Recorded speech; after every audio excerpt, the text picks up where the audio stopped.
Yeah, I'm going to.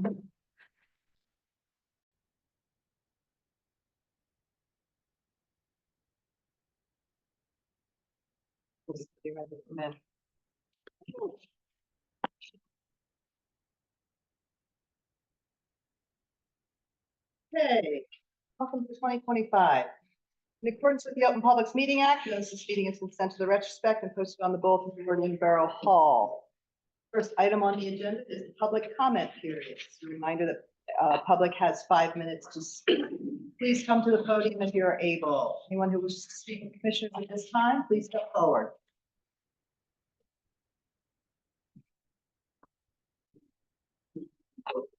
Yes, there's only one public comment period.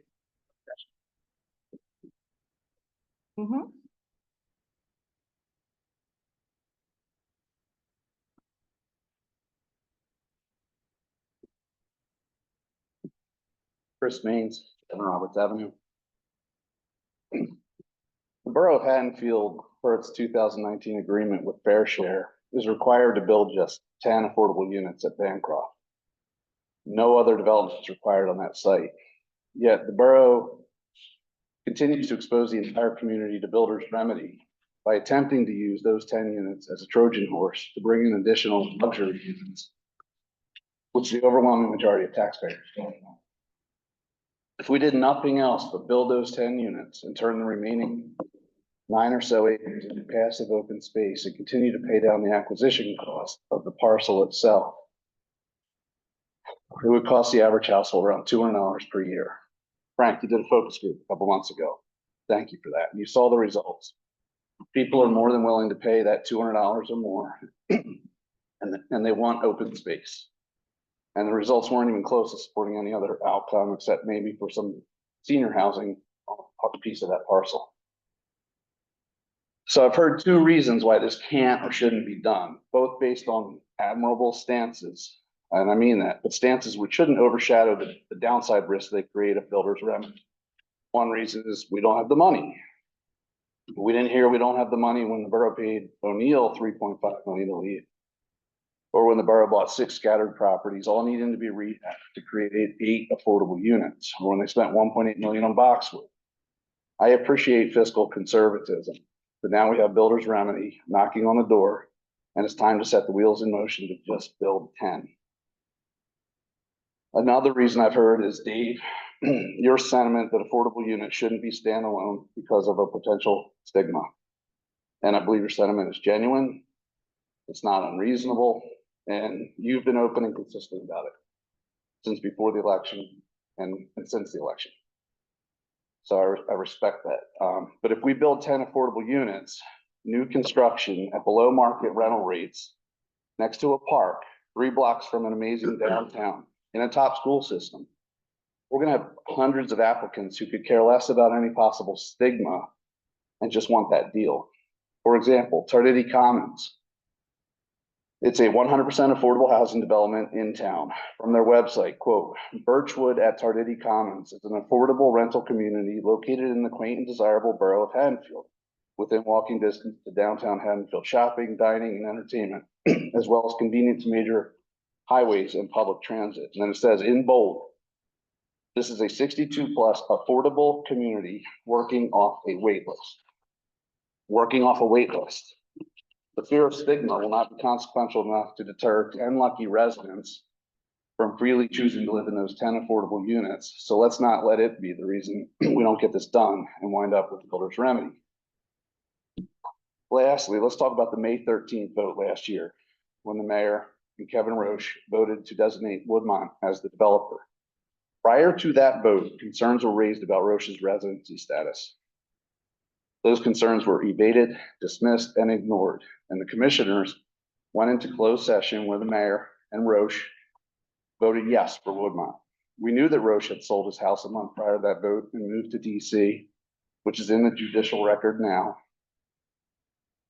along with the fact that he had not spent one night in Haddonfield from the day he moved in April until the day he resigned at the end of May. His lease was never signed by the landlord, and no rent check was ever cashed. But back to the May 13th vote, a concerned resident prior to that vote actually asked the question, wait, where do you lay your head at night? Legally, that's the crux of whether he was eligible or not.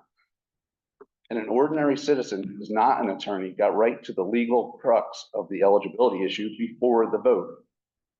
Mayor, you're an attorney. You hold your office under the same eligibility rules as Roche. As an attorney, you must know how to research and interpret the law. You should have tabled that vote and resolved the issue. If you claim that you're just one of 3 commissioners and being a mayor is just a title, it doesn't seem to be the case when something good happens in town. The mayor's wellness day, the mayor's this, the mayor's that. Where does the buck stop? You led that proceeding because after spending $3.5 million to get rid of O'Neill, you apparently wanted Woodmont in there badly enough to steamroll that vote through. Consequences be damned. We need to know why. I think you should resign, putting Haddonfield into this position. The borough is 100% in control of this situation and can remove the risk of builder's remedy if you just build 10. Thank you.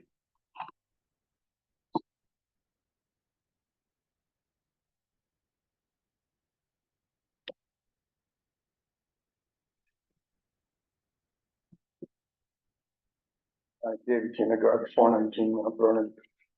I wanted to follow up on transparency from the last meeting raised by an attorney, I guess a former judge in town, relative to minutes of the town. I looked today and there's still July and June for 2 types of commissioners meetings. They're the most recent. And I wanted to ask why that was. I got busy with a whole bunch of year-end stuff. They will get put on. Okay, let me ask you, and thank you for the answer. But I just want to keep it directed at the people supervising you and checking on it as well. Closed session minutes, I know we talked about them, but I don't find a category at all for those on the website. Are they to be there? I would hope they were. There isn't a category on the website specific to closed session minutes. Well, let me just ask the question again to the attorney or the mayor or whoever. Legally, are closed session minutes required to be on the website? No. Are they to be made available to the public? Upon request, like an open Oh, request. they fall into a different category legally than other minutes? of They do, public yes. record. They have to be requested rather than just posted on the website? I'll let our solicitor answer that, but there is no state requirement that any minutes be posted on any website because some municipalities simply don't even have websites. I'm with you. So there was some voluntary decision made at some point to keep closed session minutes off the website. There's advisor minutes and regular minutes. Are there other working meeting minutes that should also be recorded on the website? Are they of public record as well? I'm not sure I understand what you're asking. I'm just trying to get how many categories of minutes there are. I see 2, and then I know there's closed session. But I know there are different types of meetings the commissioners run. Is that 3 or 4 different types of meetings? It's just 2. You're here at 1, it's the work session. And you're also usually at the business meeting, which are the second meeting of the month. Okay. So in terms of moving forward, how quickly can you resolve this problem? And on a recurring basis, how quickly, especially with AI being able to record meetings and provide help to draw upon for transcripting, or there are transcripting services available that are very cost effective. How quickly can these minutes be, this backlog be rectified, and how quickly could we get them up? Well, my goal would be to get them up as quickly as possible because it takes effort and work for the administrative department to answer requests. So to have them exposed to the public, because that is our tradition, it just hasn't happened in a while. I'll work them. Okay, I'd like to get into I guess it's called the Affordable Housing Committee. Is that the name of the committee running affordable housing in town?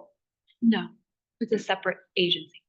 What is the name of the committee or the group that runs the affordable housing in town?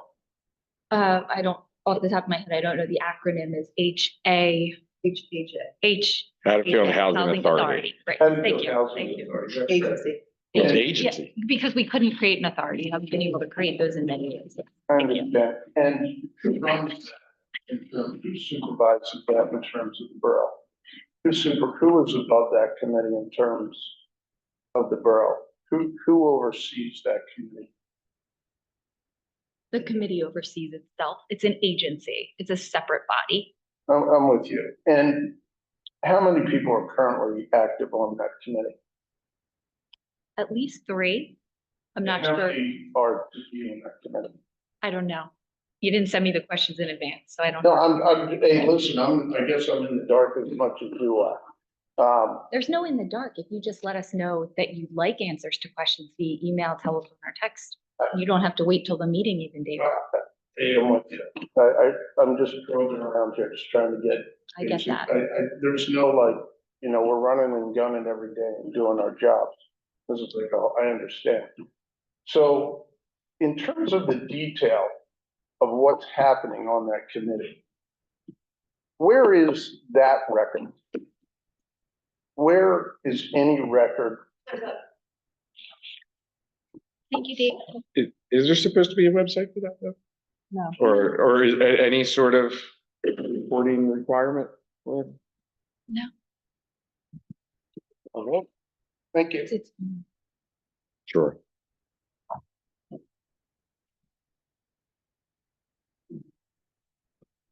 Anyone else? Anyone on Zoom?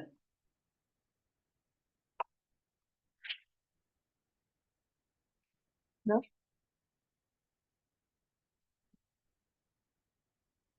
Okay. All right. Next item on the agenda is resolutions under consent agenda. We have 11 resolutions, which are mostly just typical get started for the year resolutions. They include setting up the temporary budget, an authorization to pay the bills, authorization to use state contracts, authorization for the rate of interest charged for non-payment of taxes, authorization for the cancellation of small balances on tax records, that's less than $10. Resolutions authorizing the annual adoption and approval of Borough of Haddonfield policies and procedures. The resolution authorizing designation of official newspaper for legal notices. Resolution permitting insurance coverage for certain organizations. The resolution to appoint Judy Shoemaker to the position of tax assessor. You'll recall we did that resolution at the last meeting, but the state asked for amendments to it. That's why it's in front of you again this evening. A resolution to submit a grant application to the Federal Emergency Management Agency for the Assistance to Firefighters Grants for fiscal year 2024. That was actually submitted last month. This is just getting the resolution done so that we can upload it to the grant application. And lastly, the resolution authorizing going out to bid for the demolition of Cooling Hall, Block 13, Lot 25. The hazardous mitigation is nearing completion, and then this way we can move forward with the building. And to be clear, it's moving faster than we thought. A little faster than we thought, yes. So those are all under consent agenda, so we just need one motion for the adoption. Do you have any questions? Motion to approve resolutions on the consent agenda A through K. I'll second that. Voting on that motion. Commissioner Troy, In favor. Commissioner Seidel, In favor? Commissioner Bianco. in favor. Thank you. Okay, thank you, commissioners. Next item on the agenda is to discuss the use of borough property. We only have one request this month. It is for the February 14th vow renewal from Host. They were requesting the use of King's Court from 5:30 to 8:30 on February 14th. And also to know if you are available to assist with the vow renewals. I know, Dave, you've already indicated that you are. This is a tradition that's been going on for a number of years. Are there any questions? Are we okay to move forward with the approval? Yes. Yes. Hope it's a warm night. That'd be helpful. Oh, it'll be warm inside their hearts, Frank. Come on. 2 years ago, it was not warm inside anyone's. Oh my gosh, no. All right, next item on the agenda is to discuss trash services bid. We are at the end of our 5 years for trash services. In discussing it, our contract actually is up, I think, either August 31st or September 30th, one of those two. Yeah, and so what we'd like to do is, move forward on January, putting it out.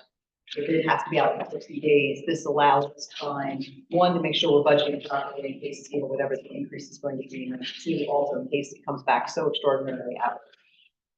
What we comprehended, but we have to make money until we can put it back out for our contract stuff. So that's just bringing that to your attention that we'd like to put that on in January. Was it, did I read it right that there was a 10-year contract? No, it's a 5-year. Oh, 5-year, okay. So it's you award for the first year, but then you have 4 years that you can, they give you. On an annual renewal? Basis, you'll renew it. Okay. But the rates negotiated once? Yes, first time when they did. And, we do get occasional feedback, the services that were provided, but I can tell you, if you compare and contrast to a lot of other municipalities, Haddonfield in the area fares pretty well. So we even had to, 2 or 3 years ago, provide our people to assist one of the surrounding towns in their trash pickup, not even recycling pickup. So no, I think it's prudent to get that early ahead of time and make sure that we're ahead of bids and, Yeah, you know, if we have to adjust, we have to adjust accordingly. the good news too, also along that line is, included in your packets, and I was going to talk about it under the agenda. The county has renegotiated the bid and renegotiated assignment for recycling. That 10 years.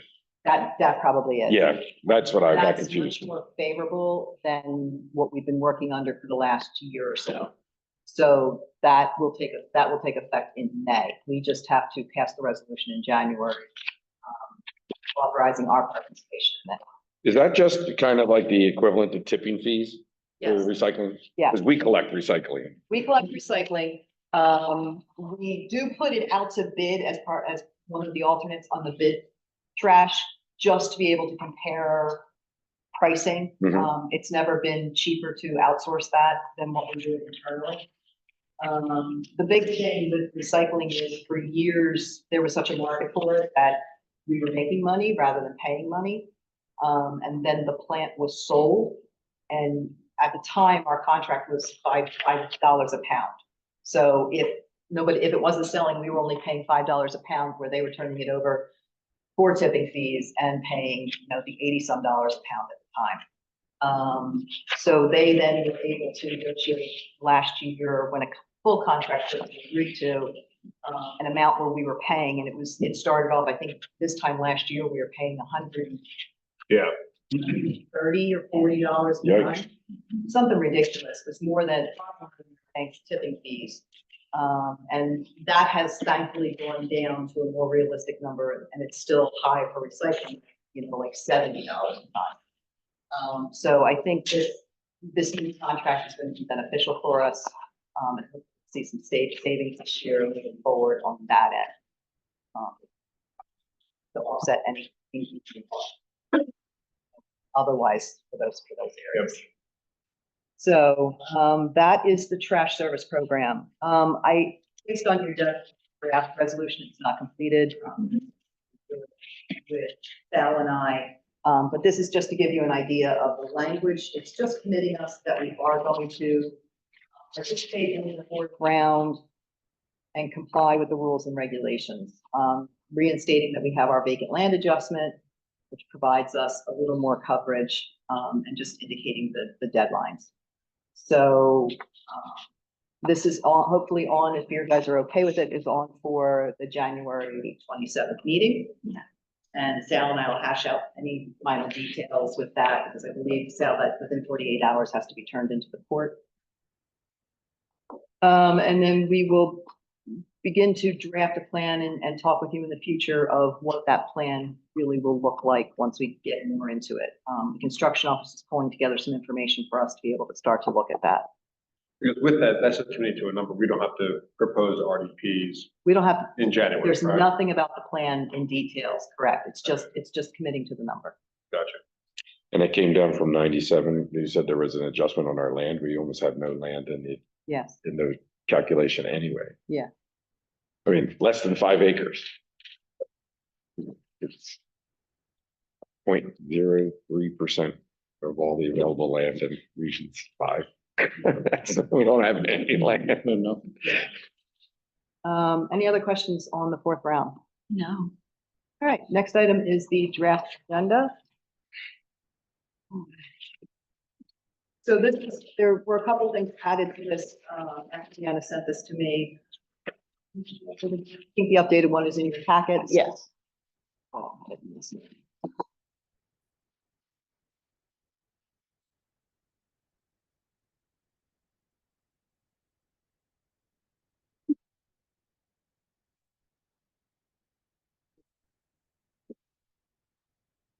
Okay. We have a couple of proclamations. You have the swearing in of a new police officer. We do not have any ordinances this time. There's also going to be auxiliary police. You'll approve their appointment and swear them in. At this time, there is no transfer of appropriation reserve. Deanna just has it on there as a folder in case we needed one. Has the board been notified that their attendance is requested at the meeting? The school board? Yes. And we have somebody that we're actually giving the proclamation to for Black History Month? For Black History? Yeah, I believe it'll be the Preserving Black Haddonfield History. Oh, good. Human Relations, we meet this Wednesday night, so we'll be talking about that All right. to make sure. Thank you. Of course. The authorization is on here just ahead of time, knowing that these items are coming up, is talked about them last month. Spring bands coming again on Haddon Avenue. And the the mayor's gonna have our second annual music festival. Yes. And the health and nutrition office. Yep. And then the co-op, again, there's the resolution for the recycling materials. Depending on how the bids come in for Cooley, we may be able to add a resolution awarding Cooley also. How about Lower? Are we gonna be talking about that tonight? Enclosed? We still had time to add it if we actually Yeah, come to absolutely. agreement. Mhm. Silly question about Haddon Avenue. It'll be finished by the time the Mummers Want to Strut. No, what'll happen is, the areas that they're gonna be doing, if any work can be done in that area, they will be paved over for the weekend. So that, Oh, like a loose gravel, right, whatever. there's no issues with people and liability issues with people walking. Tell them to wear their old sneakers. Silver slipper. Yeah, no silver, golden slippers. Good way to catch yourself. We don't need any mummers coming to the meeting. We're a little rowdy. Okay, any other questions on the agenda? The only other thing I have is appointments, which are in closed session. Anything else for discussion? I don't think so. I don't think. No, other than to thank Deanna for election season's upon us. If anybody is interested, their packets can be had at the website. They're right on the homepage. And I purposely put the petitions and such online as a Word document so that they can be amended as necessary with your information or whoever is interested. Yes. Thank you. Let the fun begin. All right, if there's nothing else, then we need a resolution for the closed session. Resolution to go into closed session. I'll second that. Voting on that motion. Commissioner Troy, In favor. Commissioner Seidel, In favor? Commissioner Bianco Bezza. In favor.